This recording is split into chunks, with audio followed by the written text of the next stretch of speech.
Halo semua, kami dari kelompok 4 ingin mengkritisi nilai dasar, nilai instrumental, dan nilai praksis dalam sila ketiga Pancasila.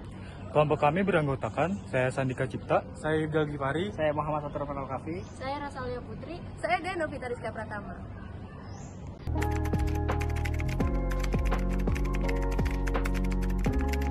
Halo guys, jadi di sini gue akan menanyakan temen gue mengenai pasal 25A mengenai wilayah dan batas-batas terhadap undang-undang. Oh Iras, iya, nih gue punya video. Boleh nih lu kritisi dan lu kasih saran dari video tersebut. Wakil Ketua MPR RI Hidayat Nur Wahid memuji kiprah pahlawan nasional asal Sulut, A.A. Maramis dalam acara temu tokoh nasional di Aula Pemkot Manado pada Senin 24 Juli. Ia mengajak peserta Expedition Yes Go Indonesia edisi Bunaken 2003 untuk mengingat kiprah A.A. Maramis saat mendatangi Pulau Nain di Kabupaten Minahasa Utara. Oh, di video ini tuh Indonesia kan pernah memperebutkan atau memperjuangkan wilayah-wilayah kecil. Nah, ini lewat deklarasi Juanda. Nah, di setahu gue tuh ya di deklarasi ini tuh Indonesia bukan menjadi negara daratan aja, tapi juga sebuah berupa bangsa gitu sih. Oh gitu, Res. Boleh deh. Nah, lu ada saran gak sih dari kritik lu tersebut? Untuk kegiatan sosial ini sih sebenarnya berdampak positif ya. Cuman masih adanya minimnya dana gitu sih menurut aku. Oh, nah dari situ lu ada solusi gak sih, Res? Solusi sih berharap pemerintah dan pihak swasta tuh dapat memberikan finansial gitu ya, gimana dapat memberikan dampak positif yang lebih besar gitu di kegiatan ini. Oh gitu, makasih ya Res. Yeah.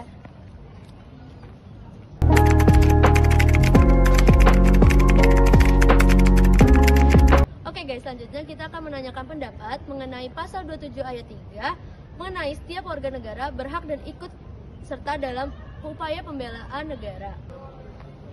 Oh itu, nih gue ada video nih, coba deh lu kritisi dan lu kasih saran terhadap kritik tersebut.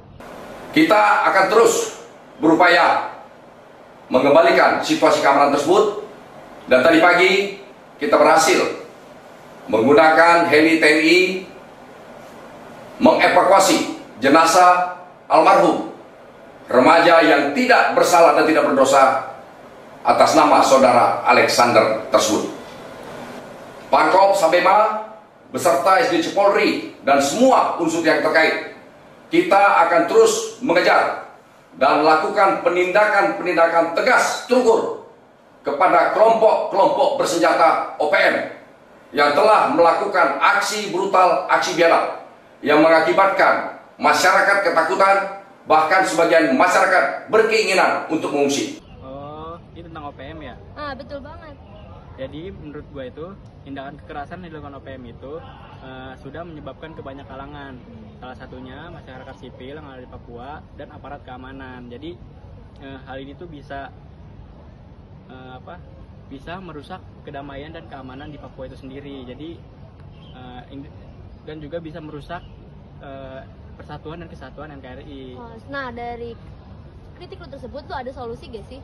Jadi menurut gua penegak hukum itu harus tegas terhadap anggota OPM yang melakukan kekerasan, distribusi pembangunan, dan mungkin bisa melakukan dialog terbuka antara pemerintah dan perwakilan dari Papua OPM itu sendiri. Oh gitu, makasih Atur. Ya, sama-sama deh.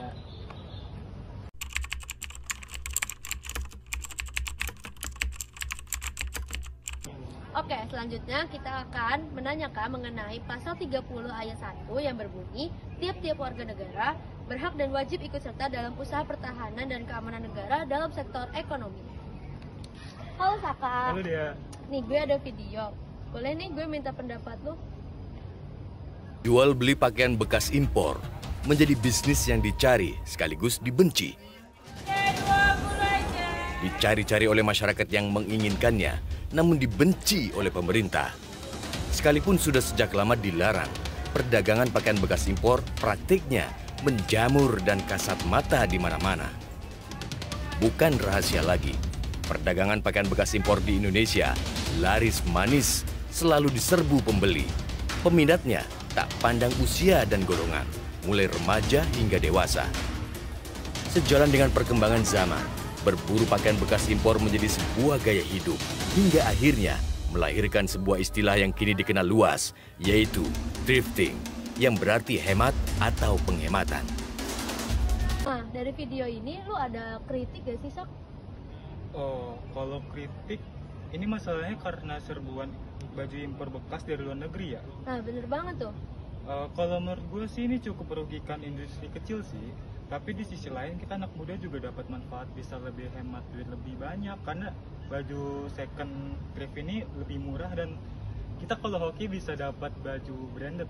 Oh, bener banget sih. Nah, selain itu lu ada saran gak sih dari diri lu sendiri? Kalau buat saran sih, gue cuma terpikir mungkin pemerintah bisa bikin kebijakan baru yang membatasi masuknya baju-baju impor. Terus dari kita juga nih, sebagai anak muda, harusnya support industri lokal juga harusnya. Oh gitu, BTW makasih ya, Sak.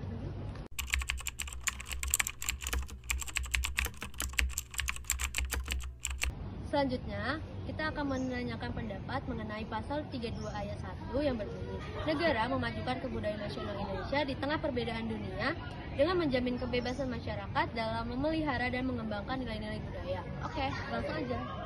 Halo Hifdi, nih gue ada video nih, boleh lu lihat dulu videonya?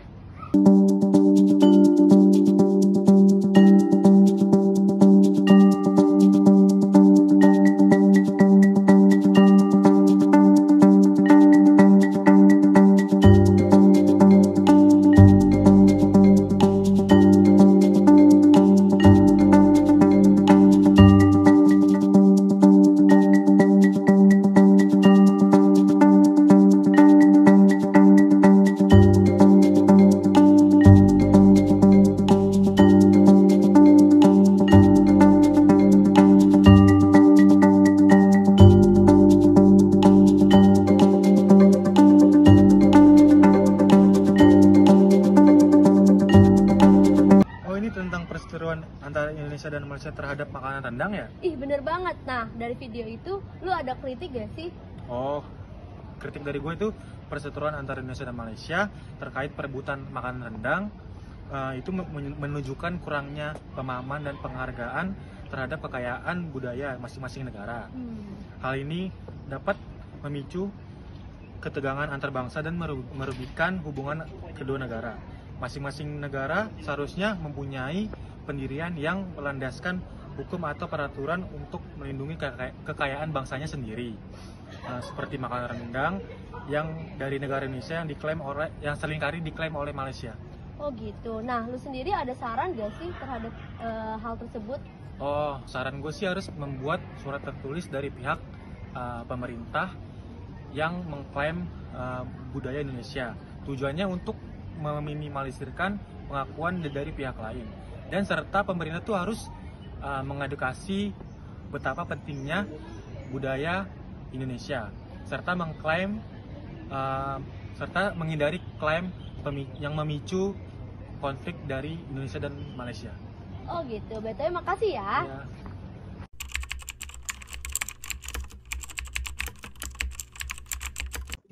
Nah, kesimpulan mengenai nilai dasar, nilai instrumental, dan nilai praksis dalam sila ketiga Pancasila adalah sebagai berikut. Yang pertama, nilai dasar. Sila ketiga Pancasila yang berbunyi Persatuan Indonesia memiliki nilai dasar yang universal dan bersifat mutlak, seperti persatuan dan kesatuan bangsa. Selanjutnya yaitu nilai instrumental. Nilai instrumental dalam sila ketiga Pancasila dapat dikemukakan pada Undang-Undang Pasal 25A, Pasal 27, Pasal 32, dan Pasal 30 yang memuat nilai-nilai persatuan dan kesatuan bangsa. Yang terakhir ada nilai praksis. Nilai praksis dari sila ketiga Pancasila dapat diterapkan dalam kehidupan sehari-hari seperti dalam bentuk pemerintahan dan berhubungan dengan peraturan-peraturan yang dikeluarkan oleh pemerintah seperti TAP MPR dan undang-undang. Sekian dari kelompok 4. Terima kasih.